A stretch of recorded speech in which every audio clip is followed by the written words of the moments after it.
তুমি হয়তোবা খেয়াল করেছো, তুমি হয়তোবা অনুভব করেছো, হয়তোবা উপলব্ধি করেছো। অনেক সময় ভালোবাসা নামক সম্পর্কের মধ্যে ভালোবাসা জিনিসটাই থাকে না। অনেক সময় আমরা ভালোবাসা শব্দটার অর্থটাই বুঝি না। আমরা মনে করি কোনো কিছু পাওয়ার আকাঙ্ক্ষাটাই ভালোবাসা। যেটা চাইছি সেটা পাবো, সেটা পেতে হবেই, এটাই ভালোবাসা। আসলে ভালোবাসা জিনিসটাই এমন নয়। কোনো কিছু হারানোর ভয়ে, এটাই ভালোবাসা। কারণ ভালোবাসা জিনিসটা একদিনে তৈরি হয় না, ওটা ভালো লাগা। ভালোবাসা জিনিসটা তো তৈরি হতে একটা নির্দিষ্ট সময় লাগে, আর সেই নির্দিষ্ট সময় থেকেই ভালোবাসা জিনিসটার জন্ম হয়, ভালোবাসার জন্ম হয় না। তুমি আমাকে প্রশ্ন করতেই পারো, আমার থেকে জানতে চাইতেই পারো যে তাহলে প্রকৃত ভালোবাসার উদাহরণ এক্সাম্পলটা কেমন।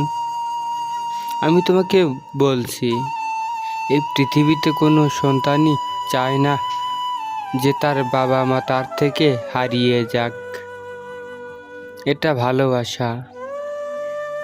আবার সন্তানরা যদিও বা চেয়ে থাকে, কোনো বাবা মা এটা চায় না যে তার সন্তানটা হারিয়ে যাক, এটা ভালোবাসা। আসলে প্রকৃত ভালোবাসা হচ্ছে হারানোর ভয়।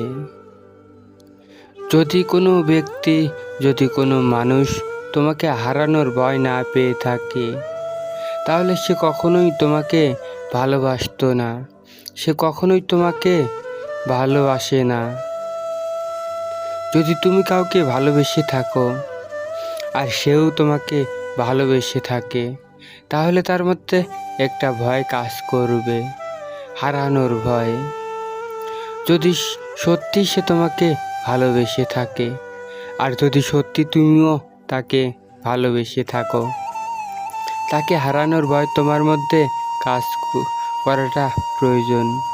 আজকের দিন আমরা দেখেছি যে কোনো অপবিত্র সম্পর্কের সাথে ভালোবাসা শব্দটা জুড়ে দেওয়াটা অনেক সহজ, কিন্তু প্রকৃত ভালোবাসাটা এমন নয়।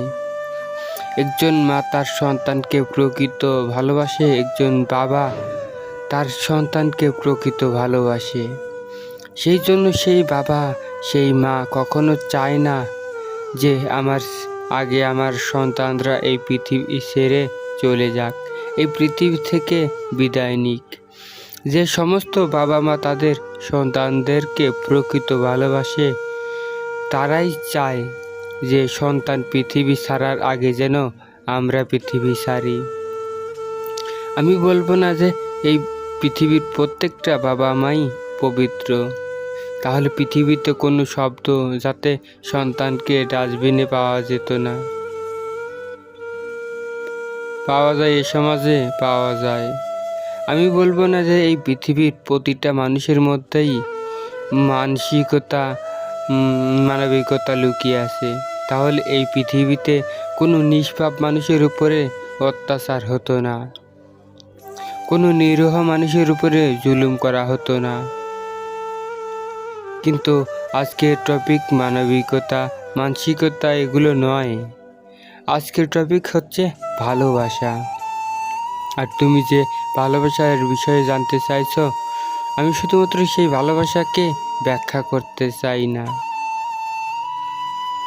কারণ সেখানে বেশিরভাগ ক্ষেত্রেই ভালোবাসা শব্দটা থাকলেও ভালোবাসা ইমোশন যেটা, সেটা থাকে না। আবারও বলছি, কোনো কিছু পাওয়ার আকাঙ্ক্ষা প্রকাশ করাটা ভালোবাসা নয়। ভালোবাসা একটা দীর্ঘ প্রসেস, যেটা একটা নির্দিষ্ট সময়ের পরে তৈরি হয়। আর প্রকৃত ভালোবাসা হচ্ছে হারানোর ভয়। আমি জানি যারা শুনছে তারা জীবনে অনেকেই আঘাত পেয়েছে, আর আমি মনে করি জীবনে একবার আঘাত পাওয়াটাও প্রয়োজন, যাতে ম্যাচিউরিটিটা সামনে আসে, ম্যাচিউরিটিটা প্রকাশ পেয়ে থাকে। জীবনে সব কিছুর মন দিয়ে নয়, কিছু সিদ্ধান্ত মস্তিষ্ক দিয়েও নিতে হয়। এটা আমরা ভুলে যাই যখন আমরা কাউকে অন্ধের মতো বিশ্বাস করি। এই পৃথিবীতে কাউকে অন্ধের মতো বিশ্বাস করা কখনো গ্রহণযোগ্য হতে পারে না। হ্যাঁ, কাউকে অন্ধের মতো বিশ্বাস করা উচিত নয়, এমনকি কাউকে এতটাও প্রকাশ করা উচিত নয় যাতে সে এটা বুঝে যায় যে তুমি তার প্রতি দুর্বল। কারণ সে যখন তোমার দুর্বলগুলো জানতে পারবে, তখন সেই দুর্বল জায়গাগুলোতেই আঘাত করবে। সে যখন তোমার দুর্বলতাগুলো জানতে পারবে, তখন সে তোমাকে নিজের মতো করে ব্যবহার করার চেষ্টা করবে। আবার তুমি ব্যবহৃত হবে, কারণ তুমি তার প্রতি দুর্বল। তাই কাউকে অন্ধের মতো বিশ্বাস করো না, কারোর সামনে নিজের দুর্বলতাগুলো তুলে ধরো না। কাউকে এটা বুঝতে দিও না যে তুমি তার উপরে অনেক বেশি নির্ভরশীল। যদি সত্যিই জীবনে কখনো আঘাত পেয়ে থাকো, তাহলে সেখান থেকে শেখো, সেখান থেকে শিখে নিজের জীবনে প্রয়োগ করো। নিজের ঘাটতি, নিজের গ্যাপগুলো পূরণ করো। এই প্রবাদ বাক্য তুমি হয়তোবা শুনেছ, যে টাকা না থাকলে ভালোবাসা জানালা দিয়ে পালাবে। আমি জানি না এই প্রবাদ বাক্য কতটা সত্য, কিন্তু তুমি যদি এটাকে সত্য মনে করো, টাকা উপার্জন করো, নিজের ঘাটতিগুলো পূরণ করো, নিজের দুর্বলতাগুলো আড়াল করো। তুমি দেখেছো কোনো মানুষ নিজের দুর্বলতা জাহির করে, তাহলে তুমি কেন করবে? তুমি তো এটা অনুভব করছে যে মানুষ দুর্বলতা জানার পরে দুর্বল জায়গাগুলোতেই আঘাত করে। কেন নিজের দুর্বলতাকে প্রকাশ করো না, কখনোই করতে যেও না। কখনোই কাউকে অন্ধের মতো বিশ্বাস করতে যেও না। আর হ্যাঁ, আমি এমনটা বলছি না যে শুধুমাত্র ওই সন্তান আর বাবা মায়ের যে সম্পর্ক সেটাই পবিত্র, সেটাই প্রকৃত ভালোবাসা।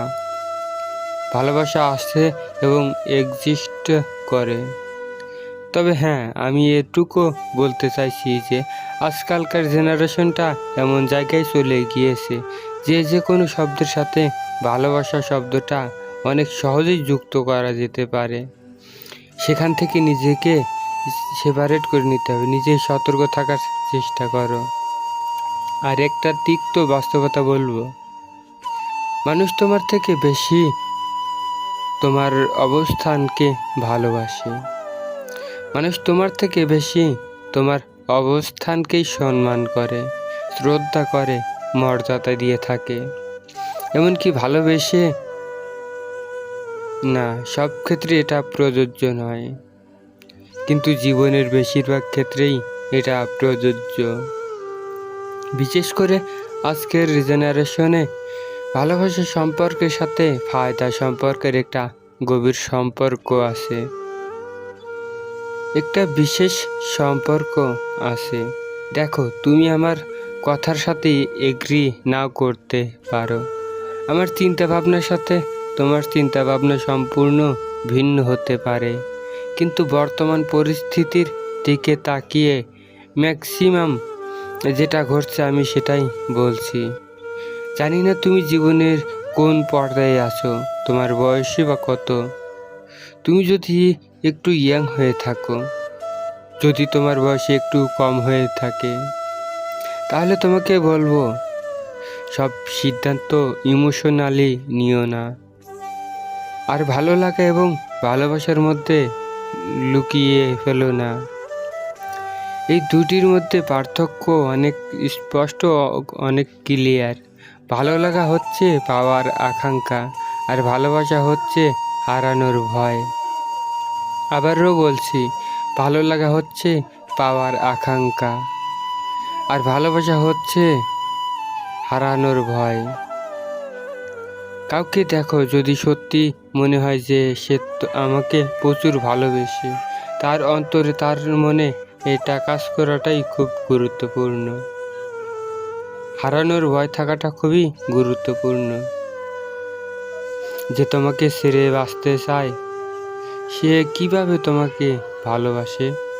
যদি তার মনে হারানোর ভয় কাজ নাই করে, কিভাবে তোমাকে প্রকৃতভাবে ভালোবাসে? না, না, না, প্রকৃত ভালোবাসা এমন নয়। যদি কখনো কোথাও থেকে ঠকে থাকো, তাহলে অনেক অভিজ্ঞতা সঞ্চয় হবে। দুই একবারে ঠকাটাও প্রয়োজন, এতে মানুষের মস্তিষ্কটা খোলে।